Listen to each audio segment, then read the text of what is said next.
Assalomu alaykum. Bugun tez va oson tayyorlanadigan shirinlik tayyorlaymiz. Tovamizga 2 ta bananni solamiz va 3 ta tuxumimizni ham chaqib, bananlarimizni maydalab ezib olamiz.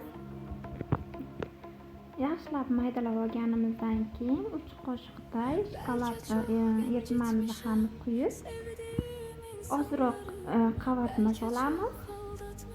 3 qoshiqday un, 2 qoshiq yog' solib, yaxshilab aralashtirib olamiz. Suyuq holatiga kelguncha. Mana endi 15 yong'oq ustiga qo'yib, 15-20 minutga qopqog'ini yopib qo'yamiz.